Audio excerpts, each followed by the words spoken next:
É comum acadêmicos defenderem o comunismo ou até mesmo o socialismo como forma de liberdade, de libertação contra o colonialismo e imperialismo. Mas será que dizem a verdade? Vale pensar. Por em prática, o pensamento do tal venerado Paulo Freire questione. A história da Letônia no século XX é também a história de uma opressão. Uma opressão que chegou com tanques, com burocracia, com promessas de futuro e com ausência de liberdade. Em 17 de junho de 1940, o Exército Vermelho entrou no país. A palavra oficial era libertação, mas as eleições tinham apenas um partido. Os jornais tinham apenas uma voz. E as prisões, aos poucos, começaram a ter demasiados corpos. O que se chamava socialismo começou, na verdade, por significar silêncio. No campo, a violência foi civilizacional. A terra foi nacionalizada, mas a justiça prometida virou desapropriação. A coletivização destruiu quintas familiares, as viensetas, que eram muito mais do que propriedades. Eram lares, memórias, paisagens. No lugar delas, ergueram-se os kolkhoz, centros administrativos onde tudo estava planeado, menos a liberdade. Nos kolkhoz, cada família tornou-se brigada, cada casa tornou-se unidade, cada colheita tornou-se plano. E onde havia autonomia, instalou-se tutela. Onde havia vizinhança, instalou-se vigilância. Onde havia paisagem viva, ergueram-se gráficos de produtividade. Para variar, assim como ordenou Lula no Brasil, a narrativa oficial era de libertação do fascismo, mas na prática foi uma anexação forçada. O regime impôs eleições de fachada, nas quais apenas candidatos comunistas podiam concorrer. A imprensa comprada e calada, bem como as associações e as universidades. A censura tornou-se lei, como em todo governo dito democrático de esquerda. Em 14 de junho de 1941, começou a primeira grande onda de deportações. Mais de 15.000 letões foram enviados para a Sibéria e para campos de trabalho forçado, uma versão genérica dos gulags, que em Cuba atendeu pela sigla UMAP, na China pelo nome de Laogai, abreviação de Lao Dong Gaizá, e na Coreia do Norte, Kyohwaso. É triste ver o quanto essa geração foi e é ainda enganada. Por isso, o desejo de regular as mídias, de esconder o passado. Voltando, então, famílias inteiras eram levadas de madrugada em vagões de gado. Muitos não regressaram. Estas deportações repetiram-se após a Segunda Guerra Mundial, reforçando o medo permanente. Sim, eu disse medo, não liberdade. A coletivização agrícola na Letônia não foi apenas uma política econômica, foi uma ferida aberta na vida de um povo.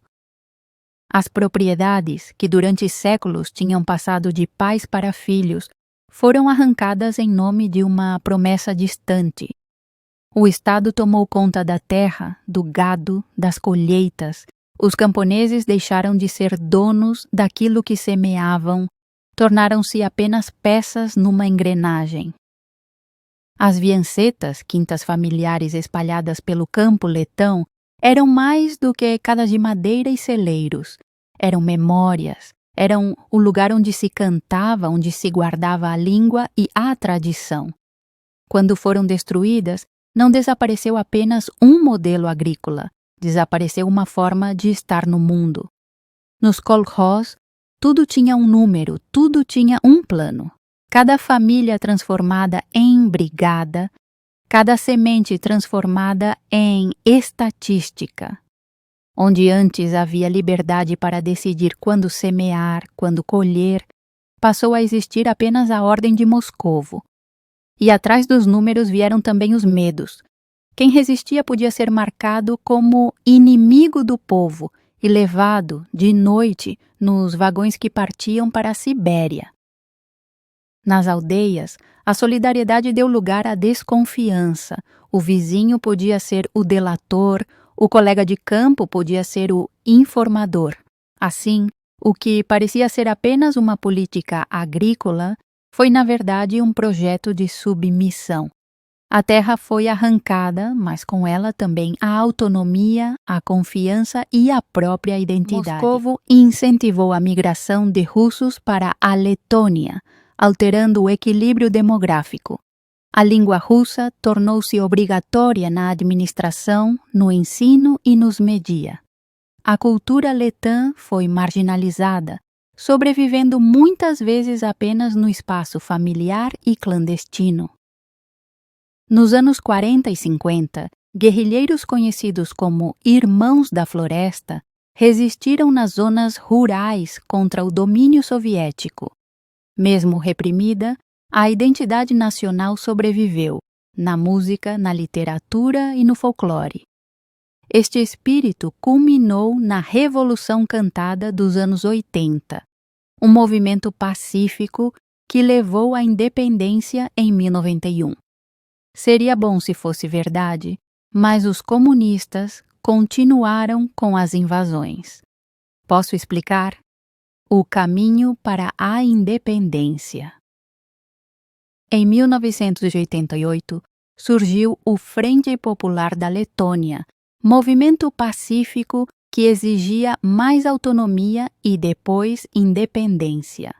Este movimento fez parte da chamada Revolução Cantada, onde manifestações com centenas de milhares de pessoas usavam a música e a cultura como forma de resistência.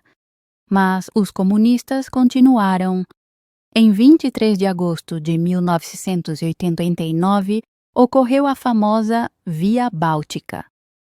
Cerca de 2 milhões de pessoas da Estônia, Letônia e Lituânia deram as mãos, formando uma cadeia humana de 600 quilômetros, exigindo liberdade. Alguém falou sobre Magnitsky? Alguém falou sobre sanções americanas? Segura essa! Em 4 de maio de 1990, o Parlamento letão declarou a restauração da independência, após quase 50 anos de ocupação soviética. Moscovo não reconheceu esta decisão e impôs sanções econômicas, tentando isolar o país. Sanções? Quem diria? Um governo paradoxal que se diz democrático aplicando sanções. A direita sempre soube. Continuamos? Posso continuar. A tensão aumentou no início de 1991, quando unidades soviéticas especiais, OMON, tentaram reprimir o movimento independentista. Em janeiro de 2001, ocorreram confrontos sangrentos. Riga foi palco de ataques a manifestantes pacíficos. Houve mortos e feridos, como também aconteceu na vizinha Lituânia, com o massacre da torre de televisão de Vilnius. Apesar disso, o povo continuou a resistir, erguendo barricadas em Riga para defender as instituições democráticas. Esse sim foi um golpe, provando que o Leviatã não abraça o povo, como propagam os progressistas, ele os devora. Após o golpe falhado em Moscovo, agosto de 1991, o poder soviético entrou em colapso e só por isso teve que largar o osso, como se diz no Brasil.